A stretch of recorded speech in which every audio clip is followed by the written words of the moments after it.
If we want to go to heaven, we need a total transformation. We need it as individuals and we need it as a church. And the time has come to speak about these things because we are told that the straight testimony will cause the shaking.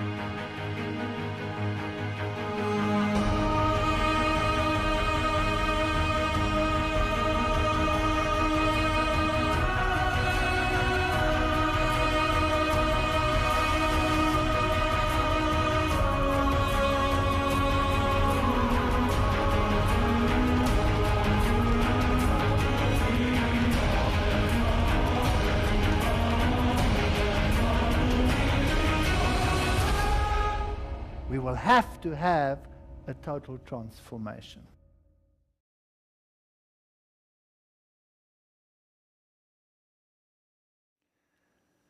Well, this evening's lecture is just entitled Ruth.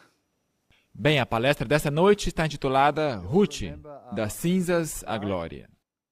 Nós todos nos lembramos de nosso verso bíblico para essa série inteira, transformação total. E não vos conformeis com este mundo, mas sede transformados pela renovação do vosso entendimento, para que experimenteis qual seja a boa, agradável e perfeita vontade de Deus.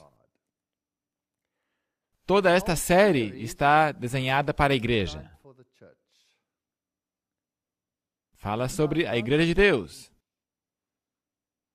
E estamos passando por todos os problemas que estão associados com a igreja. Mas não importa quais sejam as condições, esta é sua igreja. E nós temos tipologias tão bonitas na Bíblia. E nós falamos sobre várias delas. Nós tratamos de toda a tipologia dos filhos de Israel, como ela se aplica ao último chamado do povo de Deus para fora de Babilônia nos últimos dias. Mas tem bonitos exemplos na Bíblia desta igreja e desta relação. Portanto, essas tipologias somam e dão um colorido ainda maior. E nós queremos dar uma olhada nelas só para completar a imagem. Não somente considerar o êxodo dos filhos de Deus em sua totalidade, mas também acrescentar um certo toque pessoal que o Senhor pôs na sua palavra. Se nós consideramos o contexto histórico, nos termos de Moabe, onde os filhos de Israel acamparam um pouco antes de cruzar o Jordão. O contexto da história está explicitamente declarado nas palavras da abertura do livro, nos dias em que os juízes julgavam. Houve uma fome na terra, mas essa declaração de forma alguma é definida. Houve mais que uma fome na Palestina durante o tempo dos juízes. Entretanto, comparando a genealogia de Davi nos últimos versos do livro de Ruth com a genealogia de Davi no primeiro capítulo de Mateus, descobrimos que a mãe de Boaz foi Raabe.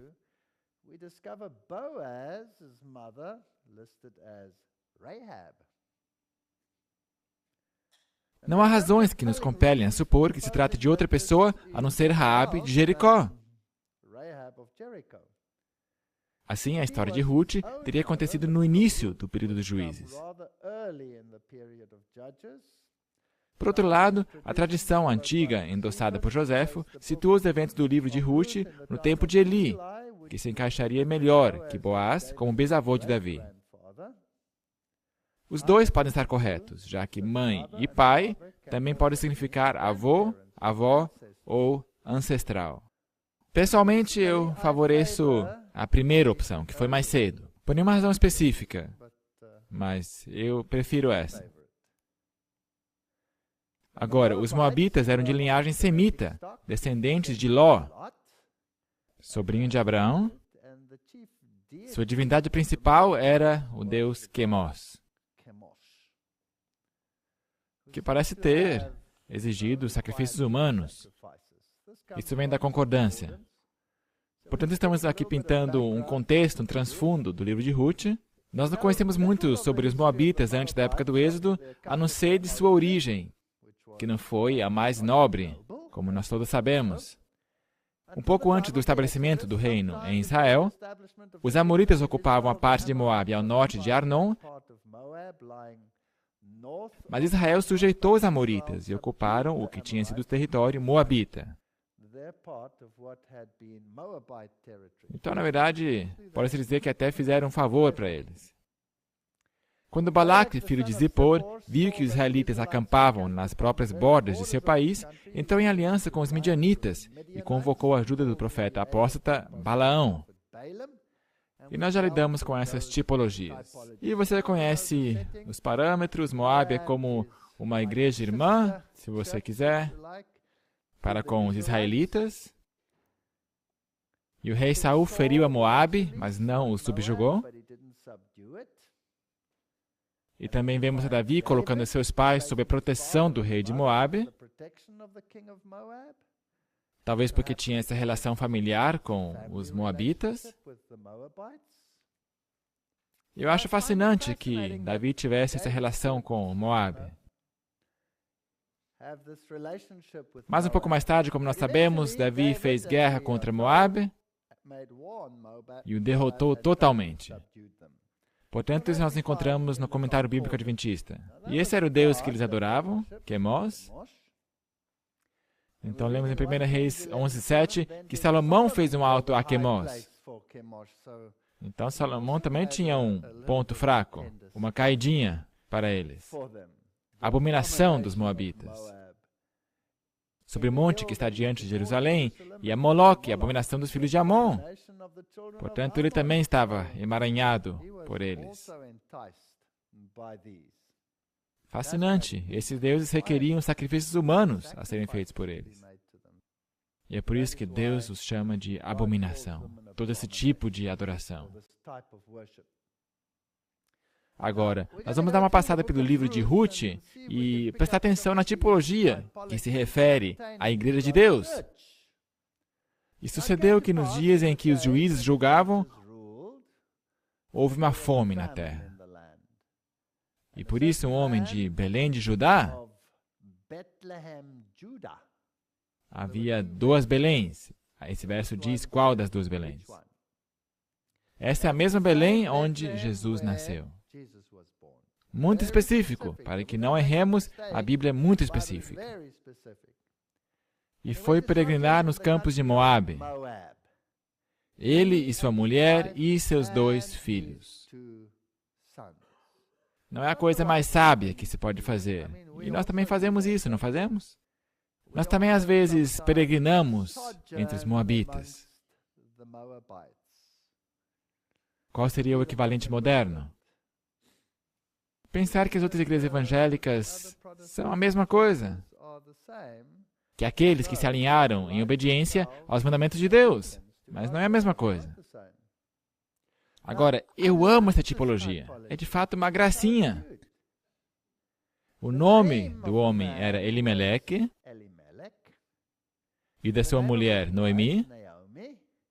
E o nome dos seus 2 filhos, e acho que aqui na América do Norte se falaria Mahlon. Nós falamos Malom, mas não importa. E Quilion eram efrateus de Belém de Judá. E chegaram aos campos de Moabe e ficaram ali. Agora, se eu fosse pai, esses provavelmente seriam os últimos nomes nos quais eu pensaria para dar a meus filhos. Isso é incrível, mas lembre-se que na tipologia e na Bíblia, o nome sempre representa algo. Você não simplesmente dá um nome assim. E também penso que Deus inspirou os pais ao darem certos nomes. E Deus também mudou nomes, não mudou?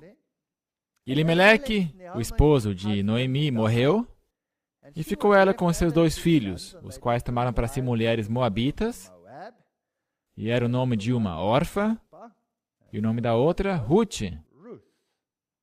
Então temos aqui vários nomes, e ficaram ali quase 10 anos. E Malom, ele era o esposo de Ruth, e Quilion morreram, e assim também ficaram só as mulheres. A mãe de todos perdeu seus 2 filhos e seu marido. Portanto, estavam sem descendentes. Portanto, Noemi estava em problemas. Agora vamos dar uma olhada nesses nomes. Eu gosto dos nomes. Elimeleque, este nome significa meu Deus é rei. Noemi significa meu prazer. Ruth, amiga. Bonito nome. Amiga. Ofra, esta é a irmã. Alguns acham que o nome Ofra significa teimosa. Outros sugerem que vem da palavra Efra, servo ou corça. Não seria nada mal. Malom, esse era o marido de Ruth. Há diferenças de opinião sobre o significado deste nome, assim como o de seu irmão. O possível significado de Malom é doentio. Você chamaria seu filho de doentio? Alguns argumentam que sua morte prematura endossa essa alternativa. Quilion, possivelmente esse nome significa lamento. Ficar lamentando, ficar chorando. Lamentando. Portanto, aqui estavam 2 filhos doentios. Os 2 irmãos problemáticos. É possível que nenhum dos 2 meninos tinha aparência robusta no seu nascimento. Agora, eu penso que esses nomes estão aí por uma razão. E Deus escreve a sua tipologia mesmo no nome das pessoas. Portanto, Noemi é meu prazer, Ruth, amiga, Elimeleque, meu Deus é rei, mas os que morrem em Moabe são doentios e estão lamentando. Será que isso começa a esboçar alguma história? Você ficará doente, vai se lamentar e eventualmente vai morrer se você permanecer ali. Portanto, a solução é ir ao lar. Bem, isso é Wadi al-Mudib, em Moabe, onde Israel fez a travessia e Ruth e Noemi viviam. Esse é o lugar exato, e se você der uma olhada aqui, são regiões montanhosas estéreis. Bem, país interessante. Alguns dos fósseis nessa área. Isso mostra que estava submerso em água durante o dilúvio também.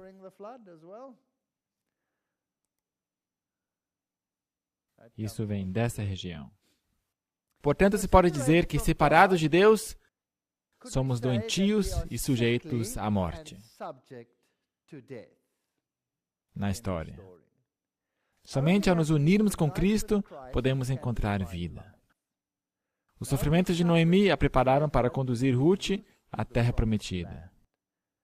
Tanto figuradamente como literalmente. Portanto, aqui está uma história tipológica com uma realidade expandida. Deus pode permitir o sofrimento para que nossos caráteres sejam preparados para o serviço e para a cidadania em seu reino. Ou, como filho pródigo, podemos acabar naquela situação entre as vagens dos porcos e cabe a nós dizer, eu vou para a casa do meu pai. Ou ficar lamentando e finalmente morrer.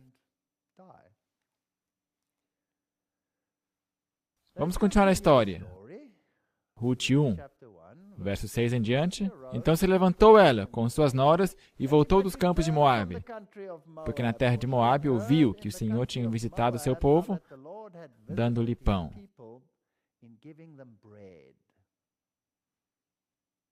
Pão, pão da vida, tipologias. Por isso saiu do lugar onde estivera e as suas noras com ela. Indo elas, caminhando, para voltarem para a terra de Judá.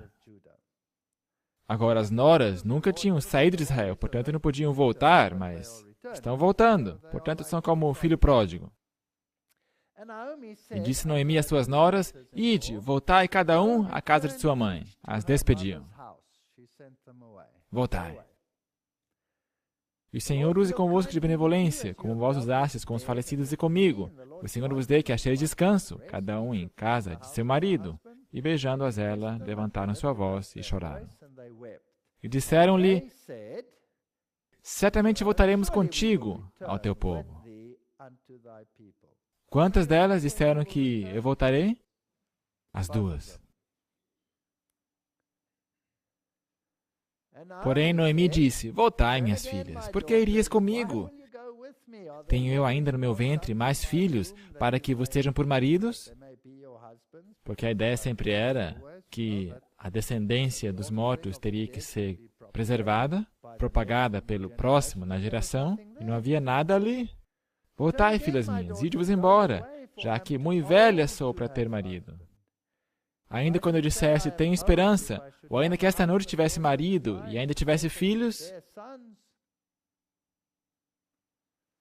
Portanto, se dermos um pulinho para Apocalipse 22, 17, ele diz, o Espírito e a esposa dizem, vem. Não diz somente o Espírito diz, vem. Diz o Espírito e a esposa dizem, vem. Portanto, será que Deus trabalha por sua igreja, sim ou não? Sim. Ele não simplesmente a ignora. Ele usa a igreja para chamar pessoas. E quem ouve, diga, vem. E quem tem sede, venha. E quem quiser, tome de graça da água da vida. Aqui temos um chamado, a igreja de Deus.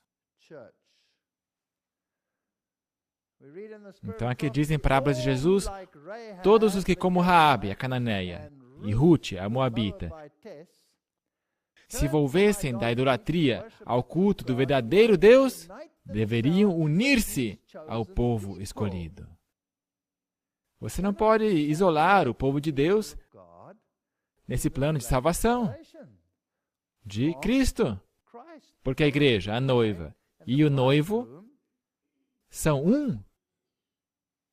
Não diz que os dois serão uma só carne? Quando o número de Israel aumentasse, deveriam ampliar os limites até que seu reino abarcasse o mundo. Mas eles nunca fizeram o que deveriam ter feito. Portanto, continuemos. Esperá-los-ieis até que viessem a ser grandes, esses maridos que viriam de seu ventre, deter-vos-ieis por eles, sem tomares marido?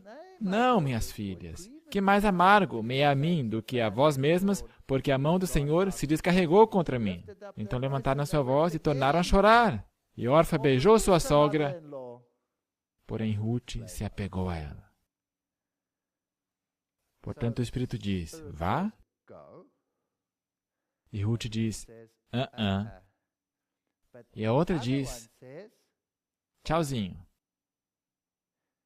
Tem 2 filhos. Um disse, eu vou, e não foi.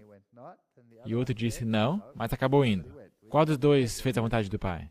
Portanto, Ruth aqui ainda está um pouquinho melhor, porque as 2 falaram, eu vou. Mas depois a Orfa disse, não, é demasiado duro. É muito duro, eu não vou fazer isso. Porém, Ruth se apegou a ela. Por isso disse Noemi, eis que voltou tua cunhada ao seu povo e aos seus deuses. Volta tu também após tua cunhada. Portanto, ela diz outra vez aqui, vá. Disse, porém, Ruth, não me instes para que te abandone e deixe de seguir-te. Porque aonde quer que tu fores, irei eu. E onde quer que pousares, ali pousarei. O teu povo é o meu povo. E o teu Deus é o meu Deus. Será que aqui esse negócio é um pacote, sim ou não? É um pacote. É uma jornada rumo à incerteza que não todos estão dispostos a fazer. Mas é um pacote.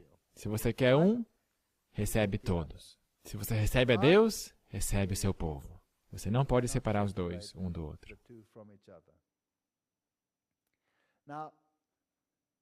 Agora, este apelo, vai, será que nós encontramos em outro lugar?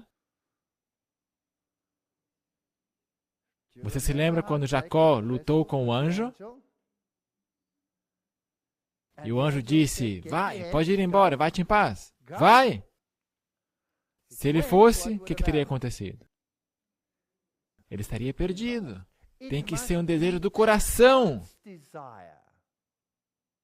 Portanto, você tem que reconhecer com todo o teu ser que se você não se aferrar a este anjo, você estará perdido. Não pode ser algo que você simplesmente tira de seu bolso. Agora, uma irmã diz, estou fora, é muito duro. Mas a outra disse, eu não te deixarei ir se não me abençoares. Portanto, ela diz, aonde você for, eu irei.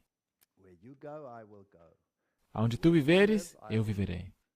O teu povo será o meu povo e o teu Deus será o meu Deus.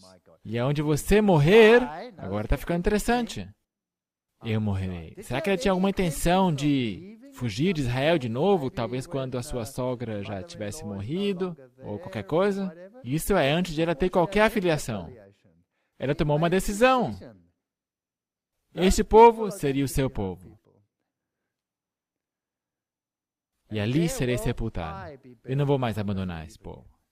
É isso. Esta é a minha decisão. E quando se refere à relação com o povo de Deus, esta é a nossa decisão. Esta é a decisão. Faça-me assim o Senhor e outro tanto, se outra coisa que não seja a morte me separe de ti. Gênesis 32, 26, e disse-me, deixe ir, porque já a alva subiu. Porém ele disse, não te deixarei, se não me abençoares.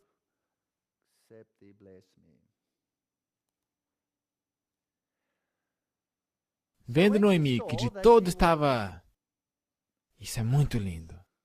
Sabe, quando você começa a ler a Bíblia de um ponto de vista tipológico, não é simplesmente uma história. Se torna um assunto pessoal de vida e morte. E é isso que diferencia a Bíblia de qualquer outro livro religioso no planeta. Porque nenhum outro livro poderia integrar uma tipologia como essa numa história real. É impossível.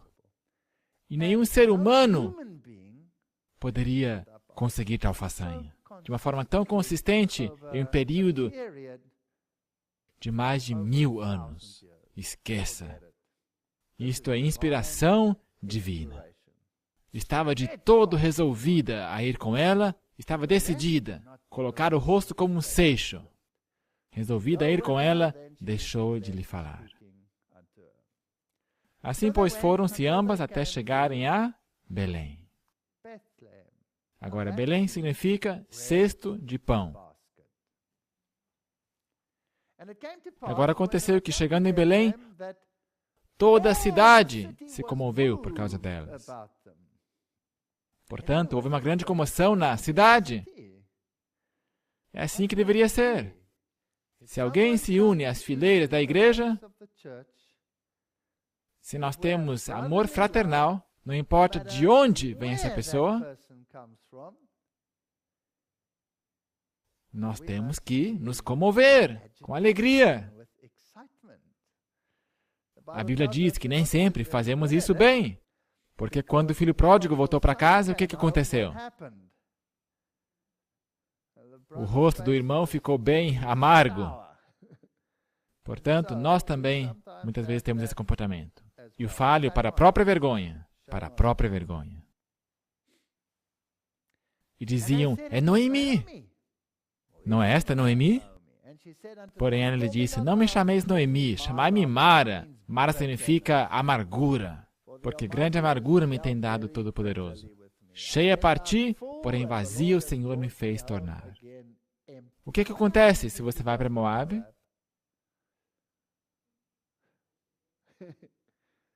Você fica vazio. Você não se enche, você fica vazio. Eventualmente não sobra nada, a não ser vazio. Por que, pois, me chamareis Noemi? O Senhor testifica contra mim e o Todo-Poderoso me tem feito mal. Assim Noemi voltou, e com ela Ruth, a Moabita, sua nora, que veio dos campos de Moabe. Portanto, há uma saída, e chegaram a Belém no princípio da colheita de cevada.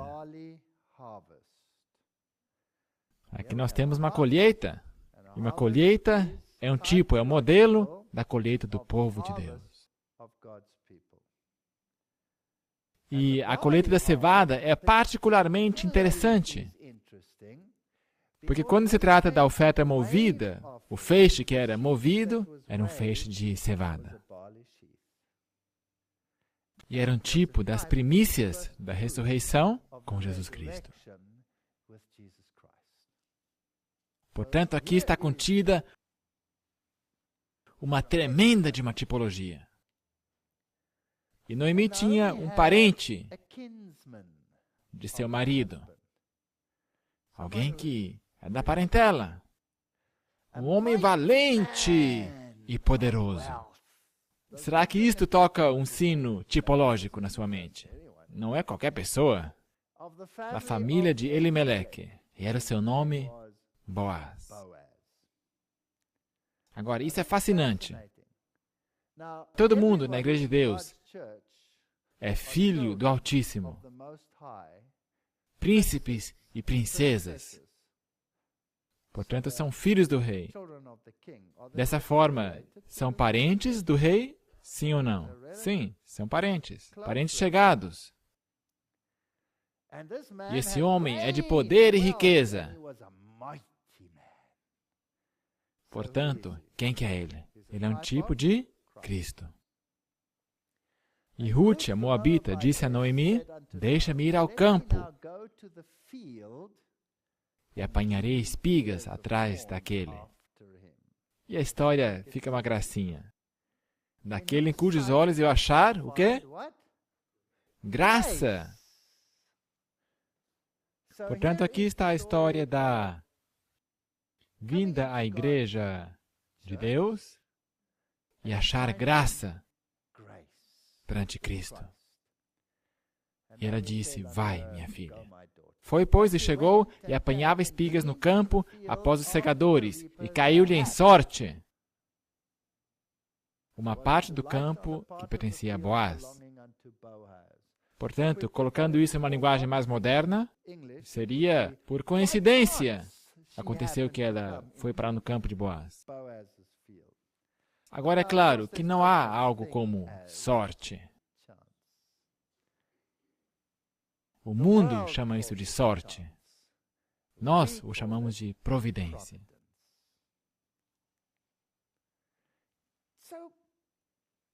Portanto, caiu-lhe em sorte, por acaso, por providência. Ela foi colher no campo de Boaz, que era da família de Elimeleque.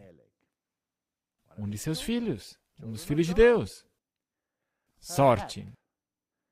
Um acaso em causas secundárias, mas ordenado pela providência de Deus.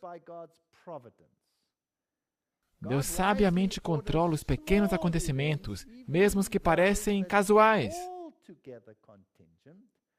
Muitos grandes empreendimentos começaram com uma simples ocorrência, fortuita para o homem, mas planejada por Deus.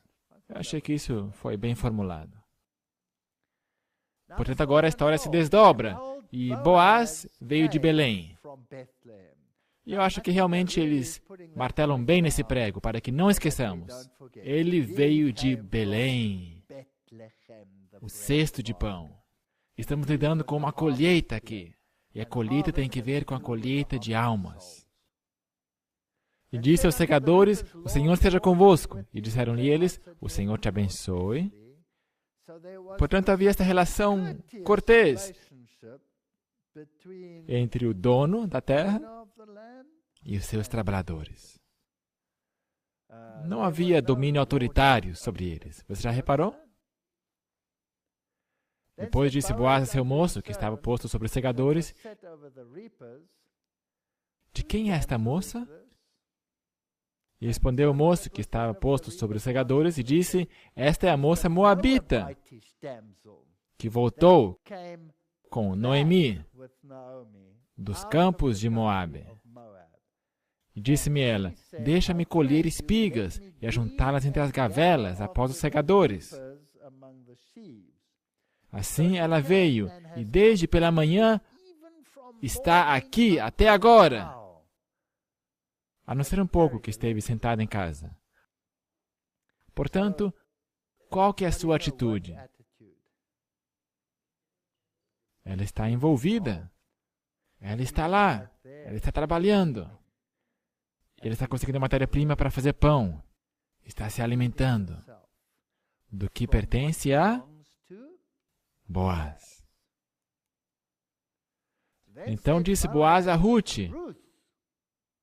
ouves, filha minha, não vás colher em outro campo,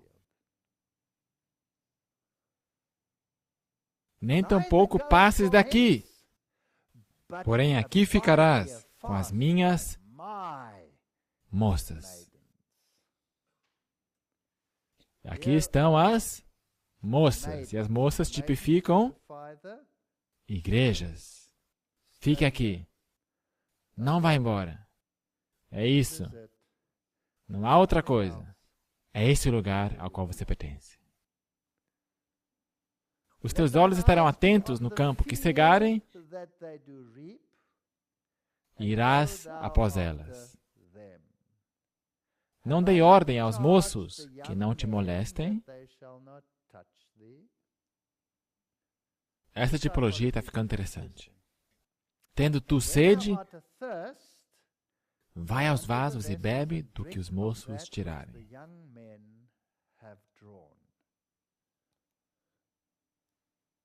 Portanto, aqui está ela, com Boaz. Aqui está uma imagem talhada em madeira. Então ela caiu sobre o seu rosto e se inclinou até o chão. E lhe disse: porque eu achei graça aos teus olhos. Isso aí somos nós. Cada um de nós se inclina e pergunta: por que eu achei graça aos teus olhos? Ela não tinha nada, era uma moabita. O seu Deus era Quemos. A sua irmã voltou aos seus deuses e a sua família. Mas ela disse: o teu Deus será o meu Deus. E aqui está ela. Para que faças caso de mim, sendo eu uma estrangeira. Nós todos somos estrangeiros quando viemos a essa igreja. E respondeu Boaz e disse-lhe, e agora podemos ver uma outra tipologia. Bem se me contou quanto fizeste à tua sogra depois da morte do teu marido. Deus está completamente informado do que nós fazemos. Ele nos conhece por dentro e por fora. E deixaste teu pai e tua mãe. Você consegue reconhecer alguma coisa? E a terra onde nasceste, e vieste para um povo que antes não conheceste. Portanto, conversão a Cristo significa vir a um povo que não se conhece até aquele momento. Quantas pessoas querem fazer isso? Querem ter a Cristo, mas querem permanecer nas mesmas circunstâncias nas quais estiveram antes. Mas você não pode fazê-lo. Se trata de um pacote. Você recebe o povo junto com Cristo. O Senhor retribua o teu feito e te seja concedido pleno galardão da parte do Senhor, Deus de Israel, sob cujas asas te vieste abrigar. É poderoso. Poderosa tipologia. É incrível.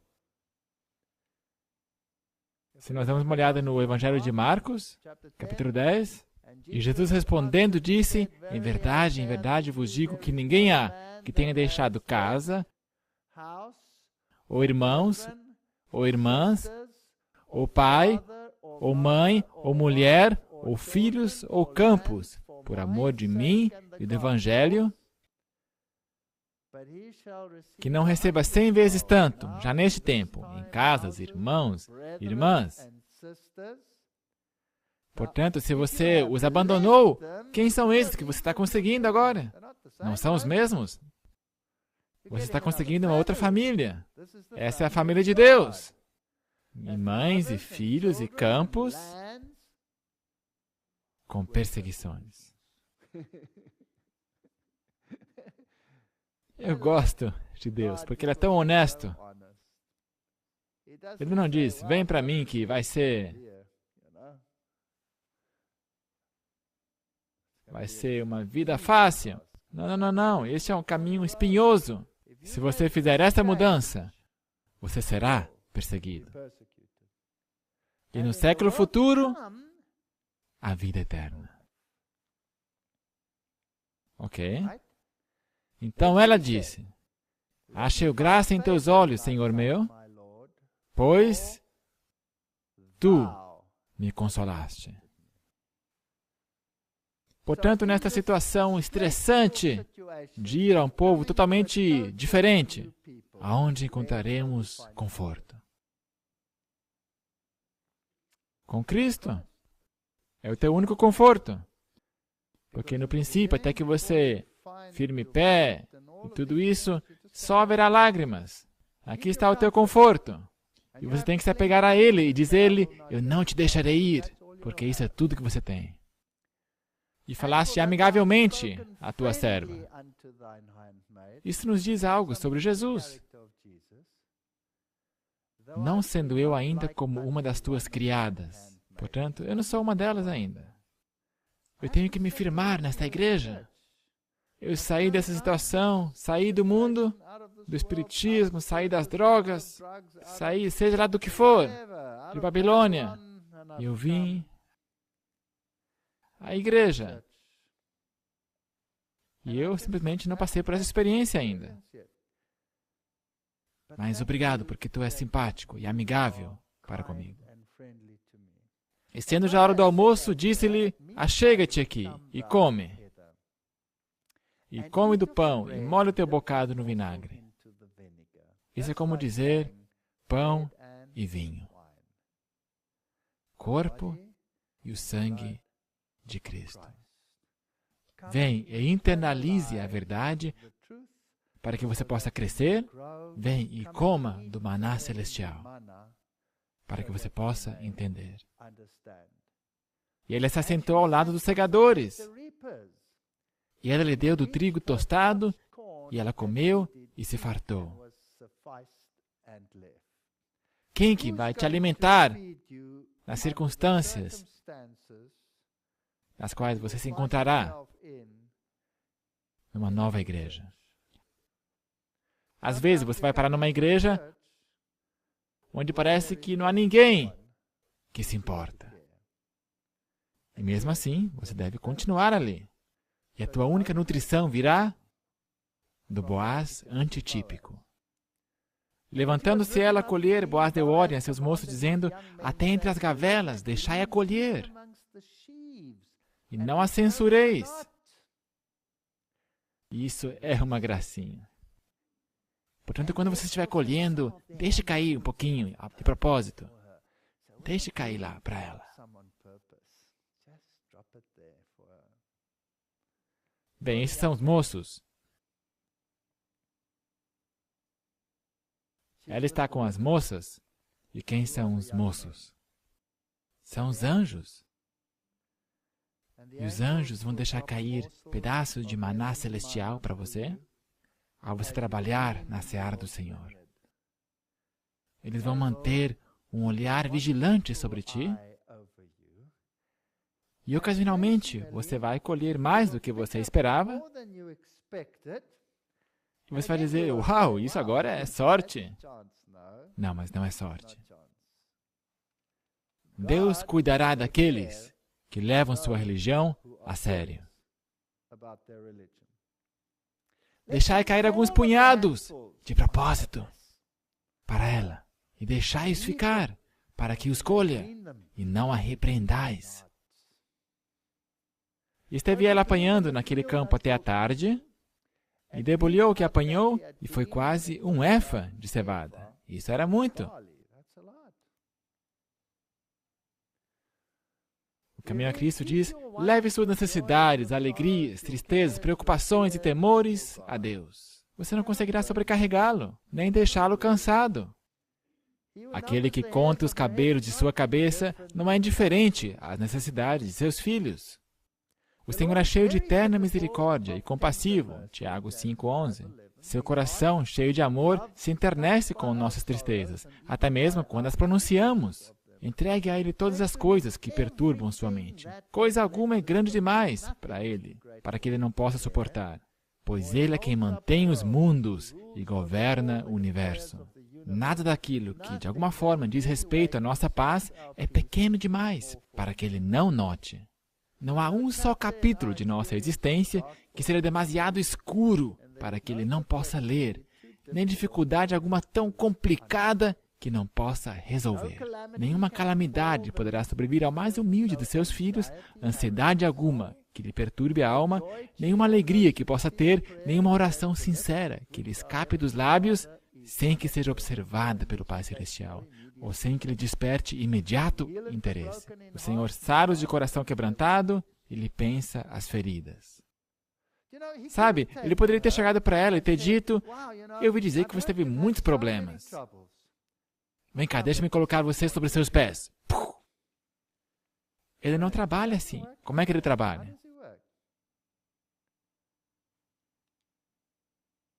Lentamente. Você lentamente começa a interiorizá-lo. Mas Ele cuida de você. Ele te dá pedaços. Deixe cair alguns gravetos aqui de propósito. Ele toma conta de todas as suas necessidades. É incrível.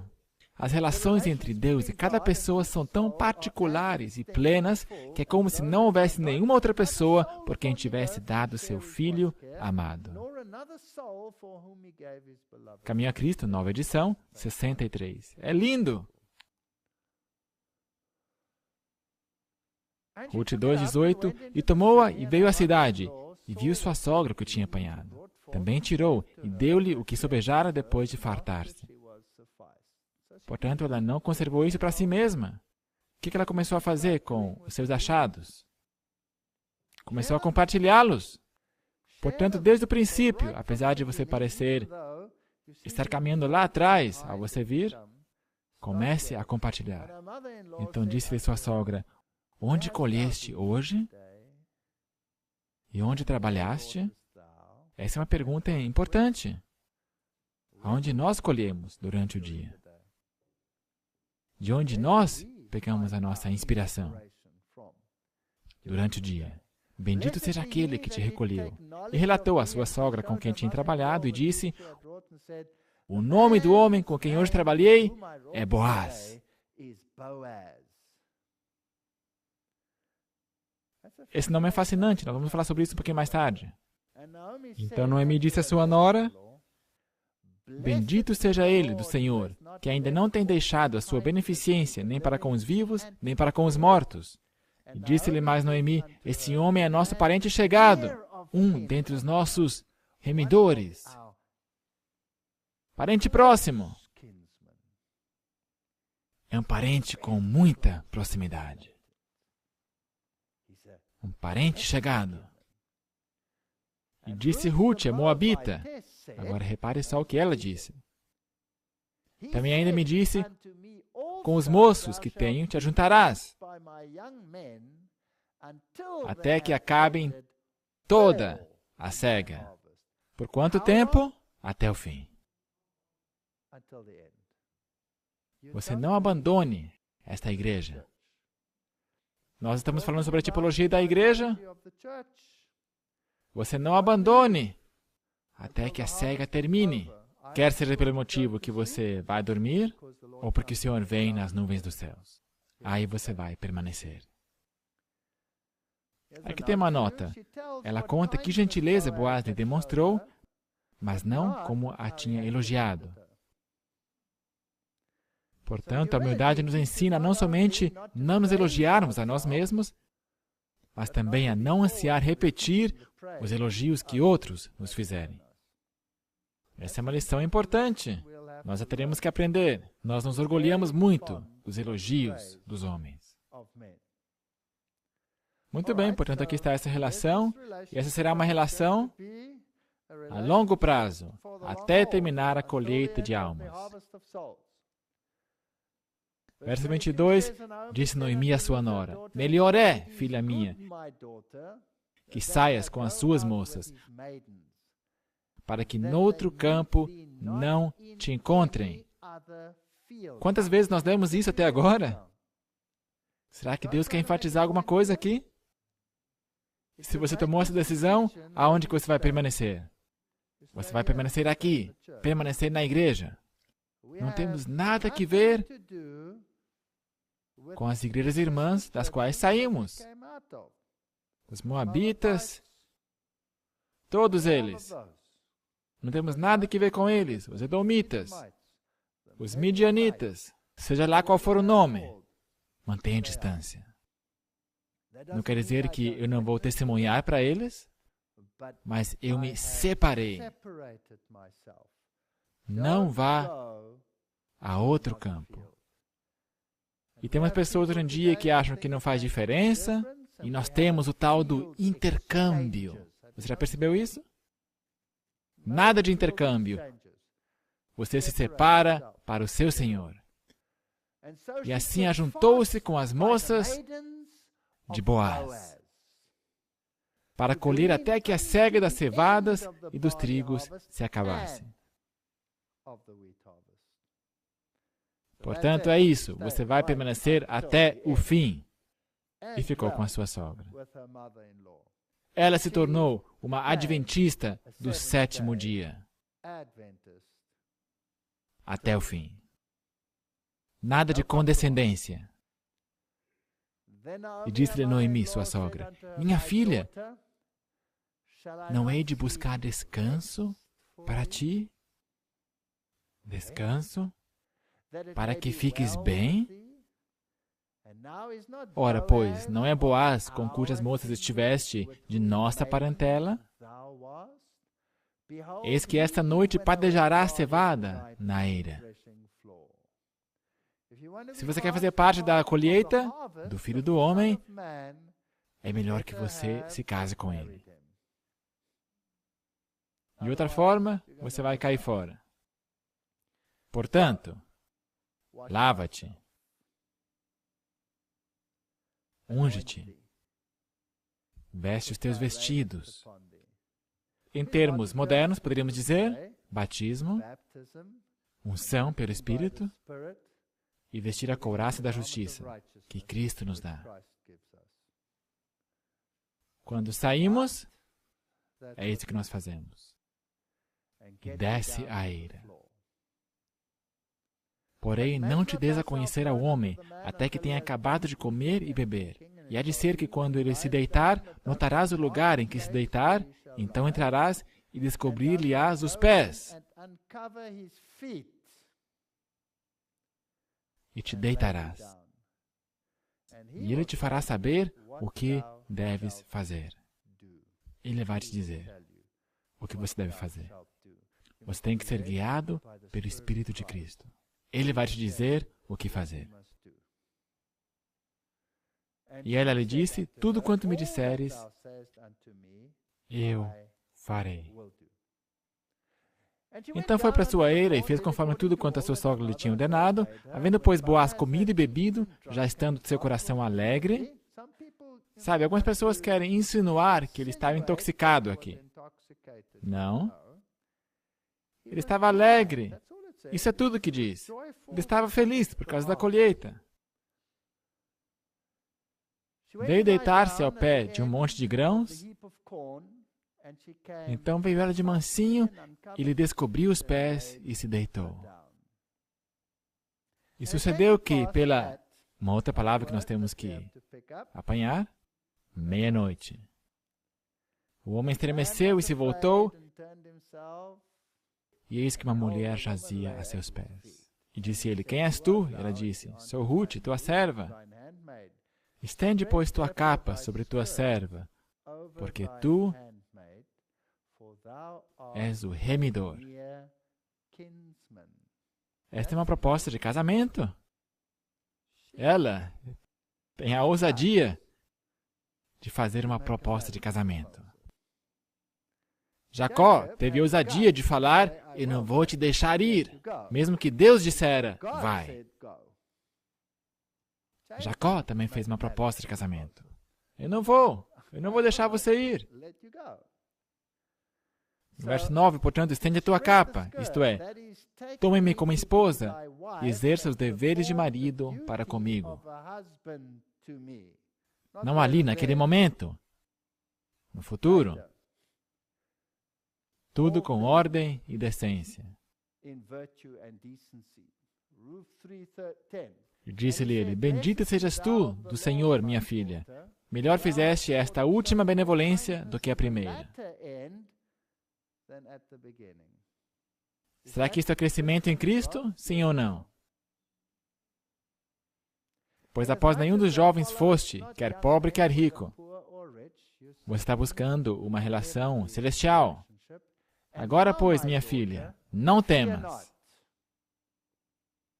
Isso é algo que Jesus falou muitas vezes. Tudo quanto disseste, te farei, pois toda a cidade do meu povo sabe que és mulher virtuosa. Portanto, aqui está uma mulher virtuosa. Não havia nada de estranho acontecendo aqui. Essa foi uma conversação decente. Porém, agora é verdade que eu sou o remidor, mas ainda outro remidor há mais chegado do que eu. Está ficando interessante. Fica-te aqui esta noite. E será que pela manhã, se te remir, bem-estar, que te redima. Porém, se não quiser te redimir, vive o Senhor, que eu te remirei. Deita-te aqui até amanhã.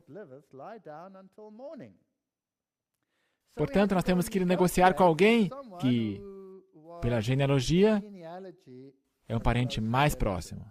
Será que é alguém a quem nós pertencemos antes de virmos a Cristo?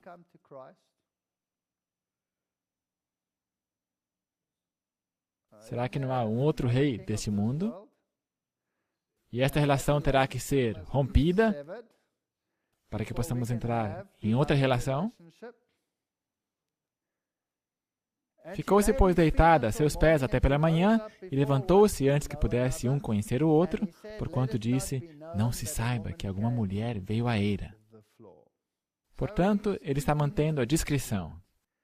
Ele não vai e diz, que escândalo! Não, ele se porta com muita discrição. Nós lemos no Espírito de Profecia, a Bíblia é uma revelação da vontade e propósitos divinos. Os que seguem seus ensinos são obradores das palavras de Cristo. E assim trazem sólida madeira à sua edificação do caráter. Atentemos às palavras da inspiração que nos exortam a sermos misericordiosos e afáveis.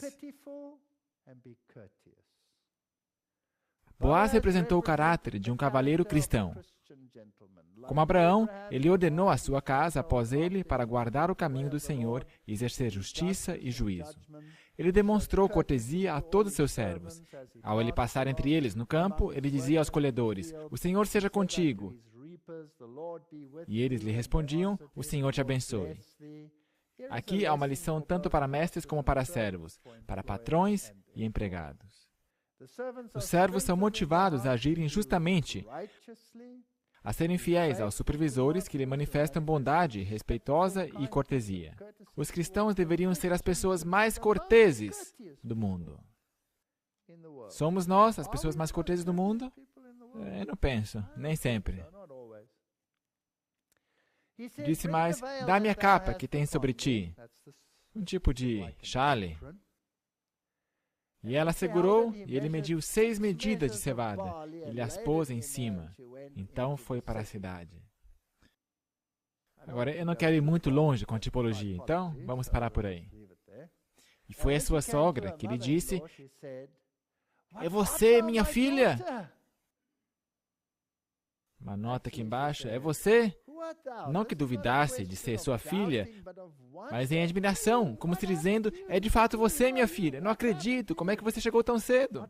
É você mesmo, eu mal posso crer. Como pode te encontrar dessa forma? O que aconteceu? Me conte! Admiração, alegria. E ela lhe contou tudo quanto aquele homem lhe fizera. Existiu outra mulher que fez a mesma coisa? Será que houve outra mulher junto a um poço que foi e disse às pessoas que ele me disse tudo o que eu fazia? E disse mais: estas 6 medidas de cevada me deu, porque me disse: não vás a tua sogra vazia. Então disse ela: espera, minha filha, até que saibas como irá o caso, porque aquele homem não descansará até que conclua hoje este negócio. Jesus não deixa nada por fazer. Ele vai agir em prol de seus filhos. Uma bela ilustração das relações de Cristo para com seu povo encontra-se nas leis dadas a Israel.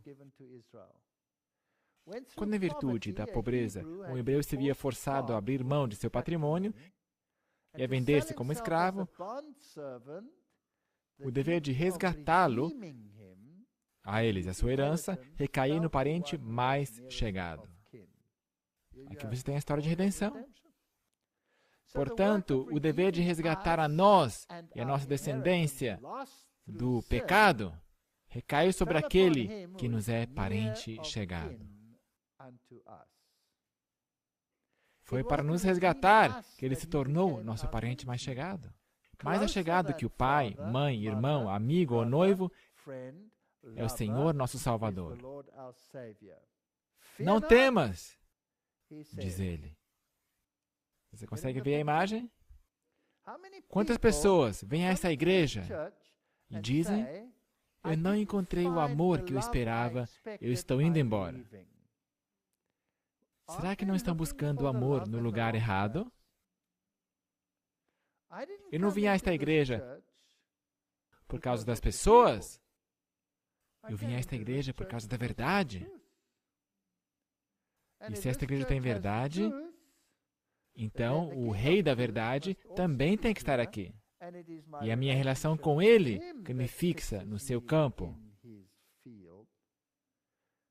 E não necessariamente a minha relação com os outros. Bom seria ter uma relação amigável com os outros, mas a relação primária é com Ele. Não temas, diz Ele, porque eu te remi, chamei-te pelo teu nome, tu és meu. Desde que tu te fizeste digno de honra diante de meus olhos e glorioso, eu te amei e entregarei os homens por ti e os povos pela tua vida.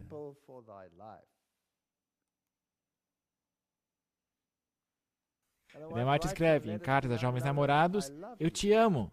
Quão significativas são essas palavras entre 2 jovens. Ainda mais maravilhosas elas se tornam quando nos são ditas por nosso Salvador, que deseja que sejamos felizes e encontremos alegria em nosso relacionamento uns com os outros. Cristo comparou seu amor pela igreja como o amor entre marido e esposa. As Escrituras contêm ternas histórias de amor, tais como a de Jacó e Raquel, e a comovente história de Ruth, a Moabita, que através de seu casamento com Boaz, tornou-se um elo na genealogia do Messias. Nosso Pai Celeste se interessa por nossa vida afetiva. Através dos escritos inspirados das Escrituras e de Ellen G. White, Deus tem dado conselhos aos jovens em sua busca pela felicidade. Veja que grande amor nos tem concedido o Pai, que fôssemos chamados filhos de Deus. Eu vim para que tenham vida e a tenham em abundância. Essas coisas vos tenho dito para que o meu gozo esteja em vós e o vosso gozo seja completo. Aquele que tocar em vós, toca na menina do seu olho. Zacarias 2, verso 8. Esta é a relação da qual estamos falando.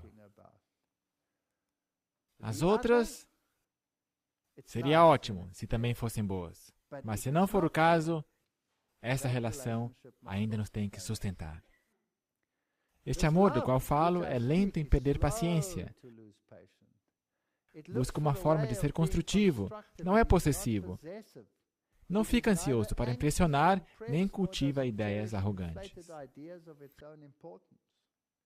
O amor é sofredor, é benigno. O amor não é invejoso, não se vangloria, não se ensoberbece, não se porta inconvenientemente, não procura seus próprios interesses, não se irrita, não suspeita mal, não se regozija com a injustiça, mas se alegra com a verdade. O amor tudo sofre, tudo crê. O amor tudo espera, tudo suporta. O amor jamais acaba.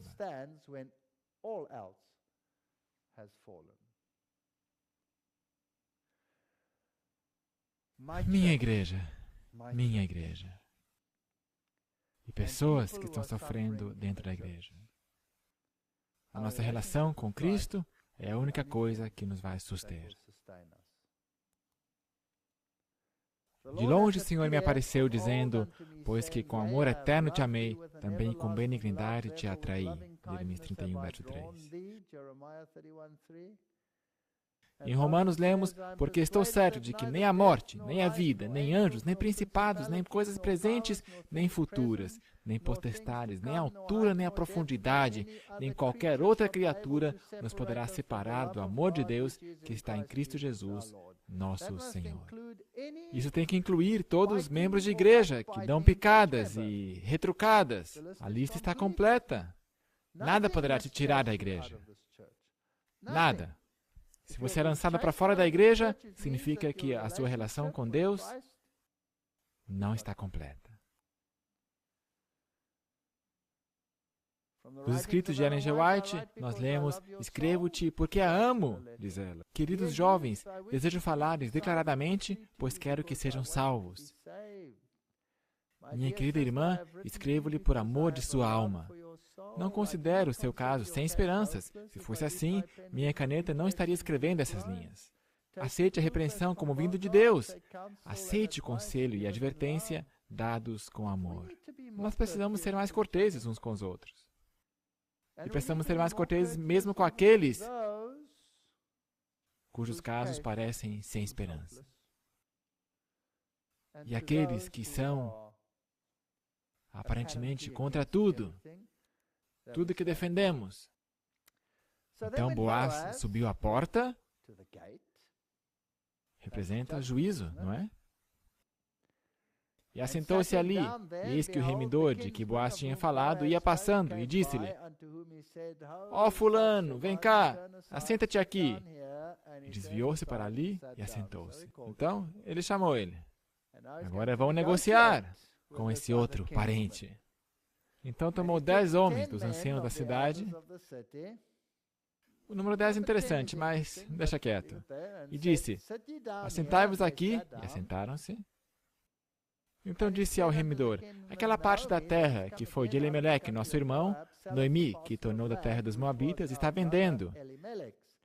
E eu resolvi informar-te disso e dizer-te, compra diante dos habitantes e diante dos anciãos do meu povo. Se a hás de redimir, redime-a. E se não houver de redimir, declara-mo, para que o saiba, pois outro não há senão tu que a redima, e eu depois de ti. Então disse ele, eu a redimirei. Claro, eu vou pegar essa terra. Oba, mais um pedaço de terra. Então Boaz lhe diz, a terra é a boa notícia, aqui vem as más notícias. No dia em que comprares a terra da mão de Noemi, também a comprarás da mão de Ruth, a Moabita.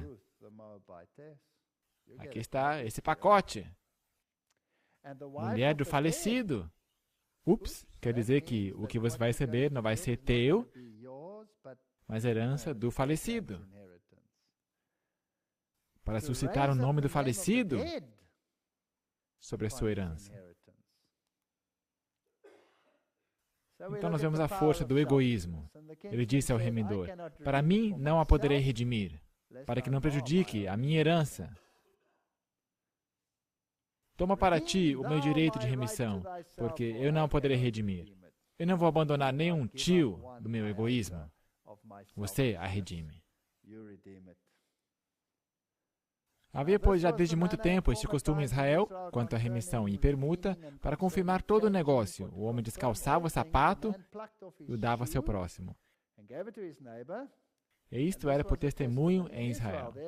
Disse, pois, o remendor a Boaz: toma para ti. E descalçou o sapato. Então o negócio estava fechado. Portanto, o caso estava encerrado. Então Boaz disse aos anciãos e a todo o povo: sois hoje testemunhas de que tomei tudo quanto foi de Elimeleque,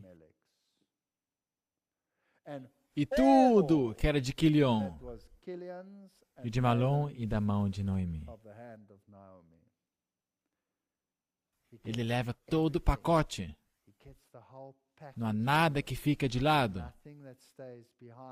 Eu não posso reter nada. É tudo ou nada. O que renuncia seu dever em favor de outro, tirava seu próprio calçado e lhe dava. Isto era simbólico e uma cerimônia significativa e conveniente. Com isso, como que se dizia, tome o meu calçado, onde eu costumava ir, e pise no meu campo, e com este calçado entre nele. Ou seja, vestir o calçado do outro e tomar suas posses. Isto era um testemunho e admitido como evidência suficiente em todos os casos desta natureza. Portanto, agora temos um outro dono. E de que também tomam por mulher a Ruth, a Moabita, que foi por mulher de Malom. Ela era mulher do doentio. Tinha um marido doentio. E agora ela consegue um outro marido. Não é uma gracinha isso? Ela tinha um marido doentio. Seu nome era doença, enfermidade. A comprei para ser a minha esposa. Uma transferência de dono, para suscitar o nome do falecido sobre sua herança, para que o nome do falecido não seja desarraigado entre seus irmãos. Nele há vida original. E ele o pode dar, para que o nome do morto não seja desarraigado. Se você está casado com a doença, você vai morrer. E você vai desfalecer e lamentar se estiver casado com outro. Disso sois hoje testemunhas. Na verdade, vos digo que quem ouve a minha palavra e crê naquele que me enviou, tem a vida eterna, e não entrará em condenação, mas passou da morte para a vida. Portanto, nós temos o juízo, nós temos a vida, nós temos os mortos aplicados nos princípios de Cristo. Daniel 7:22, até que veio o ancião de dias e fez justiça aos santos do Altíssimo, e chegou o tempo em que os santos possuíram o reino. Não serão desarraigados. Não sabeis vós que os santos hão de julgar o mundo? Não é interessante isto? Para que o nome do morto não seja desarraigado diante de seus irmãos e da porta do seu lugar. Eles vão, na verdade, ser juízes também. Esses mortos dignos serão juízes. Eles serão julgados por vocês. Portanto, sois indignos de julgar as coisas mínimas. Portanto, os santos vão julgar o mundo. Aqui estão os redimidos. Se assentarão em juízo dos outros. E todo o povo que estava na porta e os anciãos disseram: somos testemunhas. O Senhor faça a esta mulher que entra na tua casa como a Raquel e como a Lia, que também construiu a casa de Israel. E porta-te valorosamente em Efrata, e faze-te nome afamado em Belém. E seja a tua casa como a casa de Pérez, que Tamar deu à luz a Judá, pela descendência que o Senhor te der desta moça. Portanto, este era um dos descendentes de Judá, que era um dos patriarcas dessa parte do povo de Deus. E assim Boaz tomou a Ruth, e ela lhe foi por mulher, e ele a possuiu, e o Senhor lhe fez conceber, e deu à luz um filho. Portanto, Pérez honrável e numerosa como era sua família, apesar de ser nascido de um estrangeiro, Deus o abençoou tanto que sua família foi uma das 5 famílias a qual toda a tribo de Judá pertencia, e o progenitor dos habitantes da cidade. Portanto, ele era o pai de Belém. E ele veio de qual tribo? Judá. O leão da tribo de Judá. Todos os links para Cristo estão nessa história. Tomou a Ruth, o que era livre para fazer, porque a proibição de se casar com estes se traduzia em se restringir dos que continuam as práticas pagãs. Enquanto que Ruth era uma prosélita sincera e convertida ao Deus de Israel. Assim, os que renunciam tudo por Cristo encontrarão mais que tudo com Ele.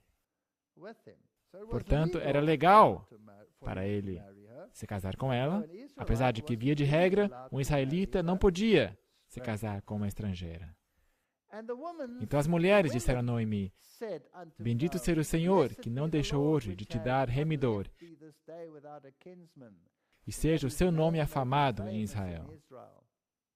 E ele te será por restaurador da alma, e nutrirá a tua velhice. O Senhor cuida de seus filhos, pois tua nora, que te ama, o deu à luz, e ela te é melhor do que 7 filhos. Portanto, aqui nasceu essa criança, e Noemi tomou o filho e o pôs no seu colo, e foi sua ama. E as vizinhas lhe deram o nome, dizendo: a Noemi nasceu um filho.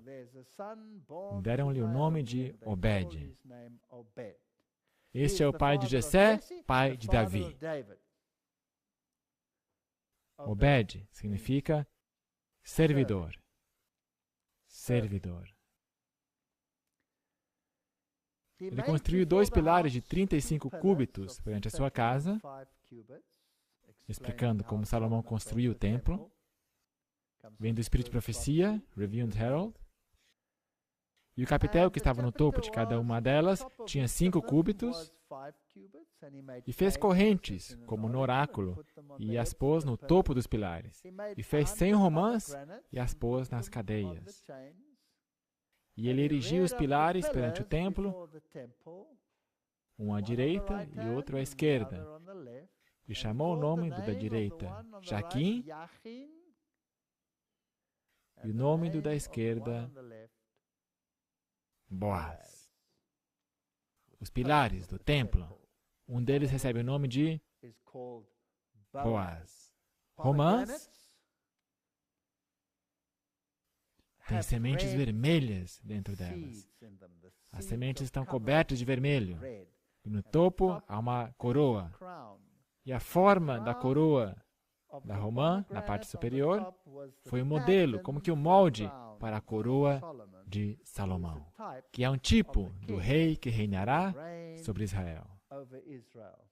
Obed, servente. Jessé, destaque. Davi, amante. Aqui você tem a tipologia inteira de Cristo e de sua noiva. Agora, não é fascinante que a mãe de Boaz foi quem? Se você se lembra? Raabe. Ela foi uma prostituta. A esposa de Boaz foi uma moabita. Portanto, vamos resumir. Boaz e Ruth. Esta aqui é a conquista de Jericó. Tem uma imagem disso.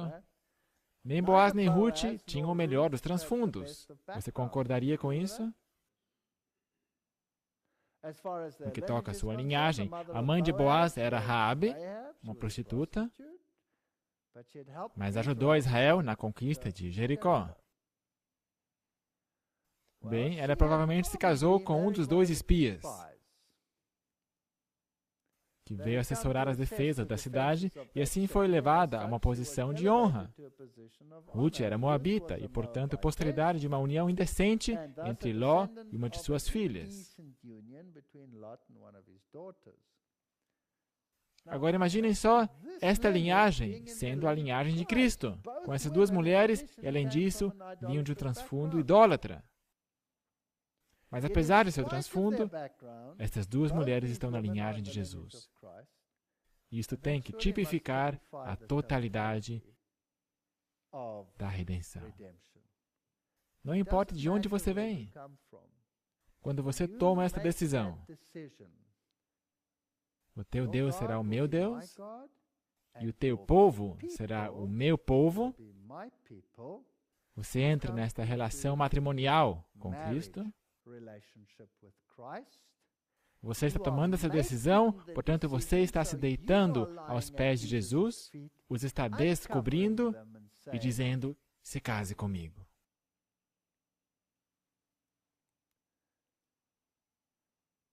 Ruth escolheu seguir o Deus de Israel e seguiu a Noemi. Onde fores, eu irei. O teu Deus será o meu Deus. Noemi instruiu a Ruth a se deitar aos pés de Boaz. Nós temos que nos deitar aos pés de Jesus. Ruth não tinha mais filhos, era viúva. Boaz lhe era parente chegado, que literalmente significa remidor, que a podia remir e suscitar-lhe descendência caso se casasse com ela. Nós também temos que nos deitar aos pés de Jesus e também Ele nos cobrirá com as suas asas. Boaz era proprietário de terras. Jesus é o proprietário da terra. Boaz era para ela um resgatador e um marido. Jesus é o nosso redentor e marido. Boaz estava de olho em Ruth. Jesus está de olho em nós. Boaz instruiu seus trabalhadores a deixar cair espigas para Ruth. Jesus instruiu seus anjos a deixar que apanhemos da colheita. Ele é o pão do céu, o maná vivo. Como marido, em nossas famílias, em casa, você deve alimentar sua família diariamente com o pão da palavra de Deus, todo dia. Ou seja, isso é magnificente. Em Mateus 4,4, ele, porém, respondendo, disse, está escrito, nem só de pão viverá o homem, mas de toda palavra que sai da boca de Deus. Boaz teve que comprar de volta a herança de Ruth, e para isto pagou o dinheiro da redenção. Assim, Cristo, nosso Redentor, faz a mesma coisa. Não importa o transfundo, não importa nossas fraquezas, não importa de onde viemos, somos preciosos à sua vista, mas nós não devemos ir nos transviar a outro campo. Devemos estar separados. O Sr. White diz, às vezes pode parecer que o Senhor esqueceu os perigos de sua igreja e os danos causados a ela por aqueles que seguem princípios que ele não pode endossar. Nós temos problemas na igreja. Mas Deus não se esqueceu. Nada neste mundo é tão querido a Deus como sua igreja. Ele nota todas as ações dos membros. Não é de sua vontade que as políticas mundanas corrompam seu histórico de representante do céu. Nada ofende tanto o coração de Cristo como o dano causado àqueles pelos quais ele morreu para salvar. Seu coração de amor é ferido quando o coxo é afastado do caminho pelas tortuosas veredas feitas pelos outros. Deus não permite que seu povo seja vencido pelas tentações de Satanás. Ele vai castigar aqueles que o representam mal, mas ele será piedoso a todos os que sinceramente se arrependem. Cristo ama sua igreja. Ele dará toda a ajuda necessária àqueles que o invocam, pedindo forças para o desenvolvimento de um caráter à semelhança de Cristo. Esta é a sua igreja. Nós a temos que engolir como parte do pacote. Atos 12:46, e perseverando unânimes todos os dias no templo, partindo o pão em casa, comiam juntos com alegria e singeleza de coração, louvando a Deus e caindo na graça de todo o povo. E todos os dias acrescentava o Senhor à igreja os que se haviam de salvar. Portanto, aqui na tipologia do livro de Ruth, Nós temos essa tipologia de Cristo e nós como indivíduos, e Cristo e nós de forma corporativa. E as relações que temos que ter uns com os outros estão todas aí, na tipologia. E eu temo que nisto nós falhamos desastrosamente. Portanto, Deus quer que tenhamos uma transformação total. Uma renovação da mente, para que possamos reconhecer qual que é a boa, agradável e perfeita vontade de Deus.